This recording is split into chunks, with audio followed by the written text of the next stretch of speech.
नमस्ते बच्चों, हमारा आज का विषय है स्वप्न वासवदत्तम में अलंकार। मैं Anujay Sharma government college top में एसोसिएट प्रोफेसर संस्कृत में हूँ। बच्चों, आज हम स्वप्न वासवदत्तम में जो अलंकारों का प्रयोग हुआ है उसके बारे में पढ़ेंगे। भास ने अपने जो नाटक है उनका स्वप्न वासवदत्तम, उसमें जहाँ रस का प्रयोग हुआ है वहाँ अलंकारों का भी उन्होंने बड़ी कुशलता से प्रयोग किया है। और ये उनके द्वारा कवि निविध प्रयोग नहीं पता चलता है, ऐसा लगता है पात्र के बोलचाल में ही अपने आप आया है। ये कहीं पर भी उन्होंने आडंबर कृत्रिमता का प्रयोग न करते हुए बहुत सहज स्वाभाविक सरल तरीके से अपने श्लोकों का वो करा है, निबंधन करा है और अपने आप ही वो पात्रों के जरिए वो उनकी अलंकार उनकी उसमें आ गए हैं। जो भास का स्वप्न वासवदत्तम है, इसमें प्रसाद गुण है और बोलचाल की भाषा वो भाषा है जो उस समय बोली जाती रही होगी।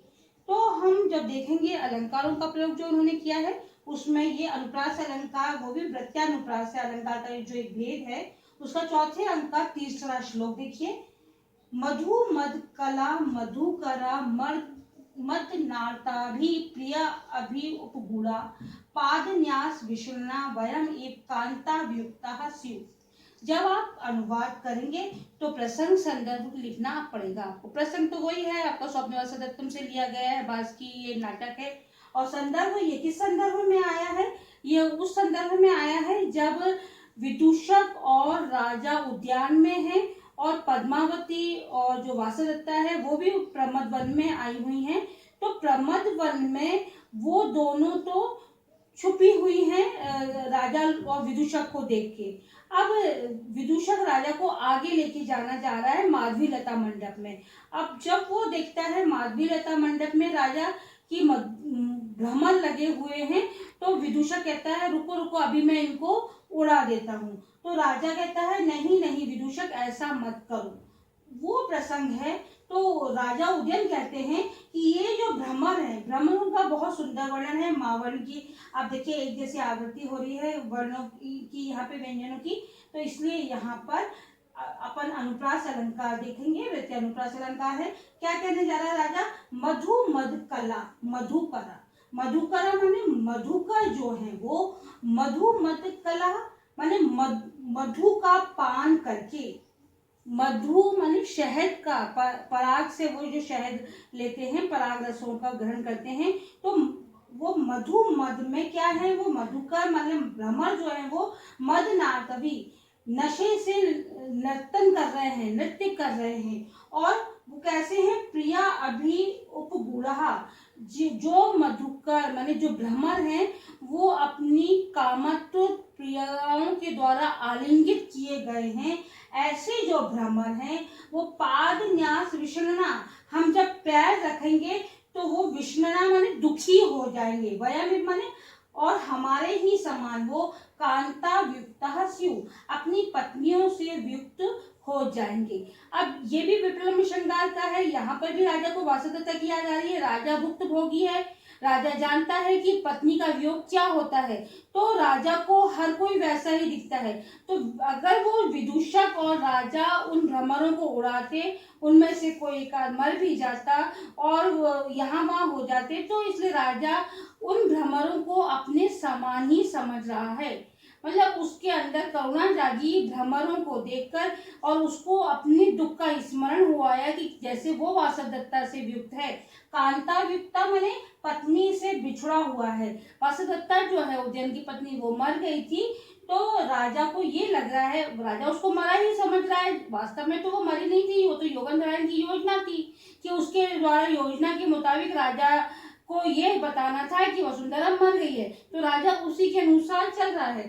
तो राजा तो यही सोच रहा है कि वो मर गई है, तो इसीलिए वो कह रहा है भ्रमरों को पीड़ित नहीं करना चाहता, वो विदूषक को वहीं रोक देता। विदूषक कहता अभी मैं लता को हिलाता हूँ सारे भ्रमर भाग जाएंगे, तो राजा कहता नहीं नहीं विदूषक ऐसा मत करो। ये जो भ्रमर है वो कैसे है? मधु मद कला, मधु रस का पान करने के कारण, मधुकरा माने भ्रमर, मद नाता भी मस्ती से गुंजन कर रहे हैं। मस्ती से नार्तवाई से मतलब यहाँ पे गुंजन कर रहे हैं। और प्रिया भी उपगुणः, ये अपनी प्रियाओं के द्वारा आलिंगित किए हुए हैं, माने अपनी प्रियाओं का इनको साथ मिला हुआ है। और हमारे पाद न्यास, पैर रखने से दुखी हो जाएंगे। और वयम एक कांता व्युक्ता, वो जो भ्रमर है वो भी वयम माने हमारे समान ही, उपमा अलंकार भी यहाँ पे आ रहा है। कांता व्युक्तः स्युः, अपनी प्रियाओं से, कांता माने प्रिया पत्नी, जो नवविवाहिता होती है उसको कांता कहते हैं। तो कांता व्युक्तः स्युः, हमारे समान ही अपनी पत्नियों से वो बिछड़ जाएंगे। ये चौथे अंक का तीसरा श्लोक है। अब आगे देखिए, उपमा अलंकार का भी बहुत सुंदर वर्णन किया है भास ने अपने नाटक स्वप्न वासदत्तम में। क्या कह रहे हैं वो, पूर्वम तुभ्या अभिमतं गतम एवं आसीत् श्लाघ्यं गमिष्यसि पुनः विजयेन भर्तुः काल क्रमेण जगतः परिवर्तमाना चक्रार पंक्ति इव गच्छति भाग्य पंक्ति। इसमें दर्शन भी हमें देखने को मिलेगा, सुभाषित भी है, ये काल क्रमेण जगतः परिवर्तन, ये एक सुभाषित सूक्ति भी है। तो उपमा अलंकार का प्रयोग बहुत सुंदर किया है भास ने। ये उस समय आया है ये श्लोक, जब पहले ही अंक में आया है ये श्लोक, चौथा श्लोक है, जब अवंती के वेश में वासदत्ता खड़ी है, योगनधारण सन्यासी के वेश में खड़ा है और पद्मावती तपोवन में आ रही है। तो पद्मावती के सेवक जो हैं वो बड़ी ही दुष्टता से जनता को हटा रहे हैं। तो वासदत्ता को लगता है ये सेवक हमें भी हटाएंगे। वासदत्ता चूंकि राजकुमारी है तो उसको ये अपमान सहन नहीं हो रहा है, उसको ये अच्छा नहीं लग रहा है। तो वो योगनधारण से कहती है क्या हम भी हटाए जाएंगे? तो योगनधारण कहता है ऐसा ही है। वो क्या कहता है योगनधारण कि पूर्वम तव्यापि अभिमतम, वासुदत्ता को समझाते हुए कह रहा है कि पहले तुम भी इसी तरह, अभिमतम माने जो तुम्हारा मन चाहा, जो तुम्हें अच्छा लगता था, ऐसे गतम माने जाती थी। अर्थात जब वासुदत्ता जाती थी, जब वो राजकुमारी थी, फिर उदयन की पत्नी हुई, महारानी हुई, तब जब वो कहीं जाती थी तो उसके आगे सेवक चलते थे और वो भी लोगों को ऐसे हटाया करते थे। तो जैसे आज पद्मावती को हटा रहे हैं, तो वासुदत्ता को योगनधारण समझाते हुए कहता है कि पहले तुम भी ऐसे ही जाया करती थी, अभिमतम गतम एवासी, मतलब तुम भी ऐसा ही मनचाहा तुम्हें पद प्राप्त था और तुम भी ऐसे ही श्लाघ्य माने प्रशंसनीय, गमिष्यसि जाओगी, आगे भी तुम ऐसे ही जाओगी। कब जाओगी?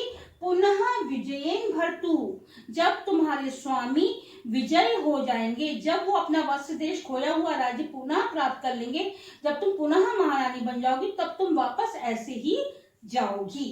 वो पद्मावती के आने पर जब वासुदत्ता दुखी है तो योगनधारण वासुदत्ता को समझाते हुए कह रहे हैं कि पहले तुम भी ऐसे ही जाया करती थी और ऐसे ही प्रशंसनीय पद को प्राप्त करके आगे भी गमिष्यसि माने जाओगी, भविष्य काल आ गया।